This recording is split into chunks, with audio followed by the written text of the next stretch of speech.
Mesdames et messieurs, bonjour. Bienvenue si vous nous rejoignez dans ce premier numéro du grand dossier sur Afro Info D43. Pour commencer, les affrontements se poursuivent entre les forces armées de la République démocratique du Congo aux côtés de jeunes résistants Wazalendo contre les terroristes du M23. Les drapeaux de la République démocratique du Congo flottent dans les airs de la localité de Kibirizi, un travail des titans réalisé par les forces armées de la République démocratique du Congo aux côtés des jeunes résistants Wazalendo qui sont arrivés dans la matinée de ce jeudi 18 avril 2024 dans la localité de Kibirizi, c'est dans les territoires de Rutshuru. L'ennemi sans défense s'est replié à Bwalanda et dans d'autres périphéries de cette localité avec l'impossibilité de répliquer à la force de frappe de forces armées de la République démocratique du Congo aux côtés de vaillants jeunes résistants Wazalendo. La population a applaudi l'entrée triomphale de FARDC et de jeunes résistants Wazalendo dans la localité de Kibirizi. Et parlons à présent du tribunal militaire de garnison de Goma qui a rendu son verdict dans une affaire qui a secoué la région.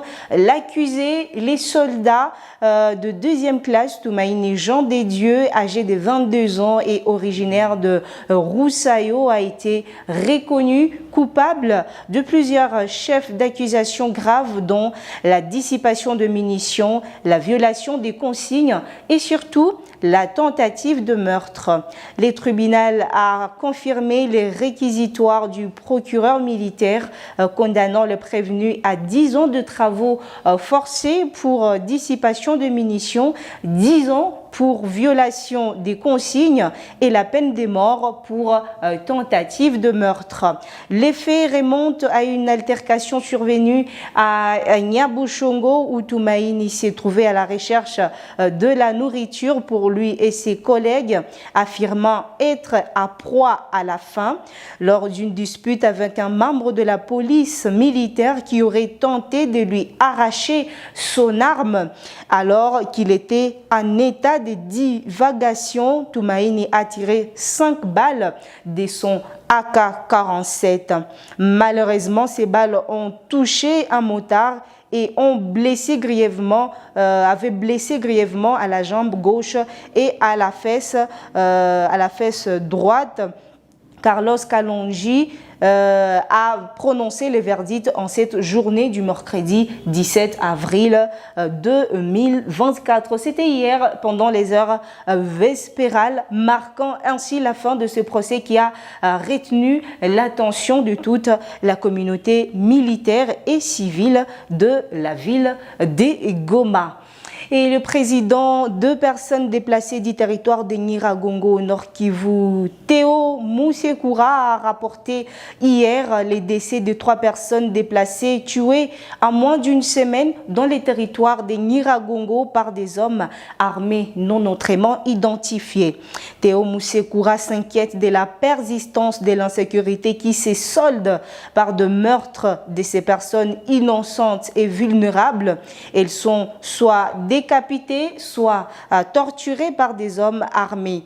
Les représentants de ces déplacés tirent la sonnette d'alarme et demandent l'implication des autorités afin de mettre en place des mécanismes pour assurer la sécurité de ces civils qui ont fui la guerre. Théo Musekura pense que ceux qui s'en prennent aux déplacés veulent les pousser à bout afin de les obliger à retourner dans les villages qui sont sous occupation de terroristes M23 et d'être à leur merci. Or, ajoute Théo Musekura, les déplacés ne veulent pas rentrer chez eux tant que la paix n'y est pas rétablie. Il demande ainsi à la justice d'effectuer son travail pour que les auteurs de ces crimes soient arrêtés et répondent de leurs actes. Les présidents de personnes déplacées du territoire de Nyiragongo plaident aussi pour que l'État prenne en charge l'inhumation de personnes tuées et dont les corps traîne encore à la morgue. Et parlons à présent du haut commissaire de l'ONU aux droits de l'homme. Volker Türk a attiré son attention hier, l'attention de la communauté internationale sur la situation tragique qui sévit dans la province du Nord Kivu. C'est au fonctionnaire de l'ONU l'a dit lors de sa visite au camp des déplacés de Bulengo, c'est à l'ouest de la ville de Goma. Volker Türk affirme que les déplacés lui ont exprimé leur besoin de retourner dans leur village et retrouver leur vie d'avant, une situation qui ne peut être rendue possible que par la restauration de la paix et par la fin des violences. Dans son périple dans cette partie de la RDC, le haut-commissaire de l'ONU aux droits de l'homme, Volker Türk, a été accompagné par la chef de la MONUSCO, Madame Bintou Keïta. Direction les confessions religieuses, les catholiques et les protestants dans l'est de la RDC ont pris l'option, c'était le 16 avril dernier, de faire preuve de plus d'engagement face au pessimisme, au désespoir et au découragement qui gagne les populations qu'elle encadre face à la persistance du conflit armé dans l'est du pays. Le représentant de ces églises l'ont déclaré à l'issue d'un atelier d'analyse de la situation sécuritaire organisé sous l'égide de l'Église anglicane au Congo avec l'appui de la MONUSCO. Monseigneur André Georges, archevêque de l'Église anglicane du Congo, qui a lu la déclaration finale à l'issue de cet atelier, a souligné l'effet qu'autant toute l'Église de la RDC s'engagera davantage dans son unité, autant les hommes et les femmes qu'elle encadre dans toute leur unité également pourront avoir de l'espoir face à la guerre qui persiste en République démocratique du Congo. Cet homme d'église a souligné l'importance de militer dans l'unité.